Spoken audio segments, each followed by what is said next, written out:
Former Vice President Dick Cheney has passed away at the age of 84. The cause was complications of pneumonia and cardiac and vascular disease, according to a statement from his family. I mean, his heart was also full of hate. Now let's look at his legacy. He was most famous for pushing the war in Iraq.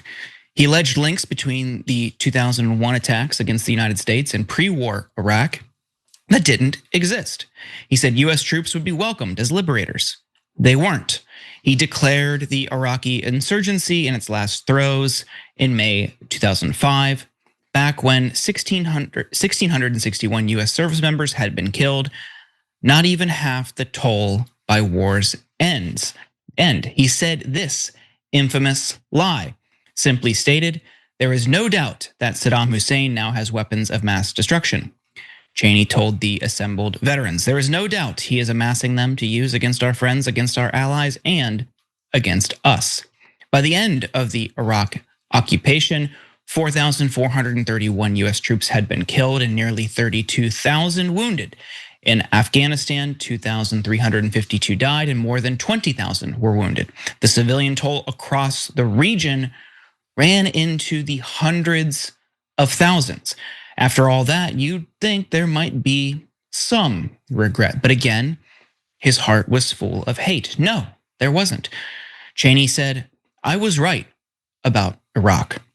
Our objective was to take down Saddam Hussein. We did it. The world's a much better place without him. So we achieved a lot when we went into Iraq.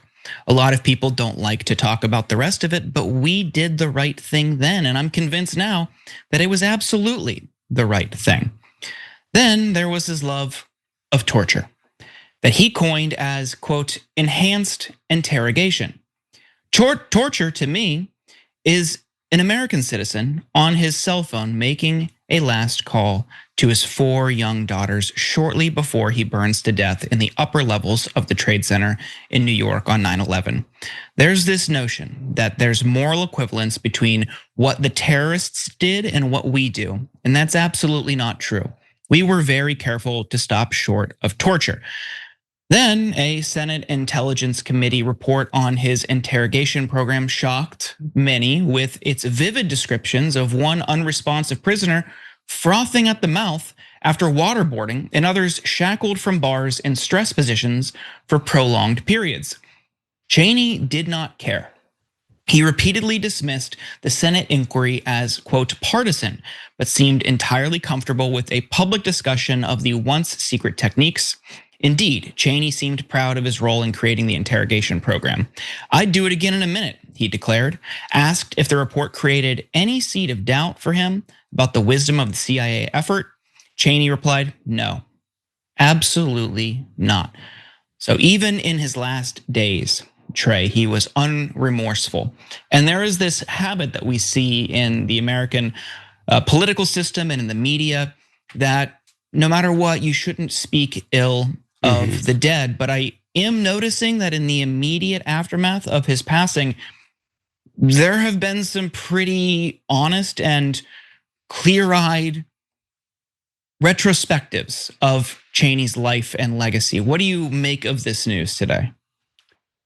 Yeah, I thought the same thing. I mean, I assumed as soon as he died that, there'd be like prominent Democratic politicians putting out statements that start with, words like, well, while obviously we disagreed on many things, Mr. Cheney was a servant, served his country, whatever, that type of thing. And I was immediately like preemptively thinking about that. I was like, you could just say nothing or be on it. Like, you don't have to do that. But like you said, so far, I haven't seen as much of that. It's still kind of early in the goings. We'll see how much of that actually happens. But I feel like it's maybe reflective of the fact that by the end, Dick Cheney was kind of for no one, it seemed like, which is why it was so confounding when they like trotted him out there during, the election last year, the Harris campaign in the run up to last November.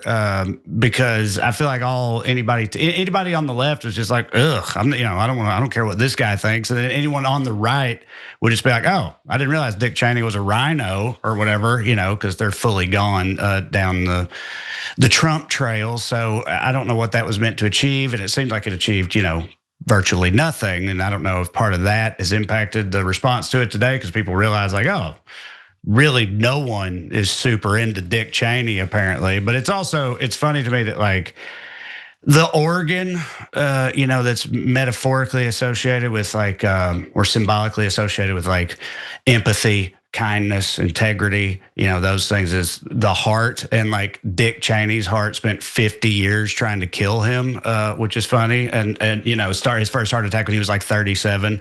And I know eventually, for a while, he had basically no heart. He lived without a pulse for a few years because he had like a device, some, Stygian eldritch horror device that they fashioned and put inside of there to work in place of a heart until they waited on a regular person, who had not corrupted his through years of warmongering and all that to die so Cheney could steal his heart. And then as soon as he got that heart, it immediately started to rot inside of the vessel it was Dick Cheney. So, I guess that kind of sums up how I'm generally feeling about it.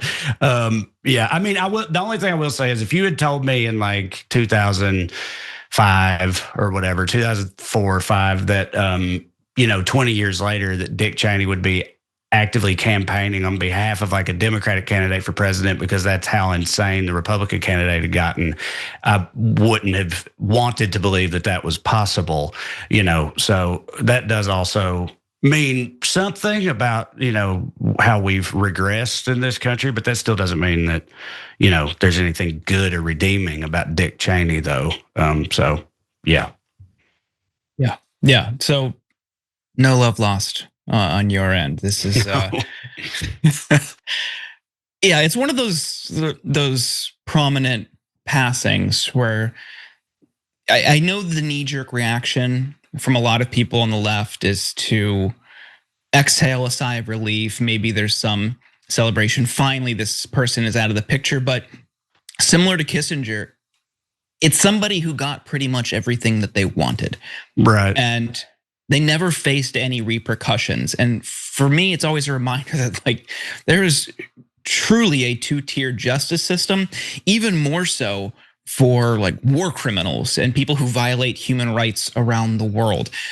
They would never face repercussions. Like sure, you could turn the focus of the ICC onto, leaders of developing countries who commit atrocities, but the ones who do it in the US or prominent developed countries in the West never face that same type of pushback. And it's a reminder that we need to continue fighting for justice in all of its forms.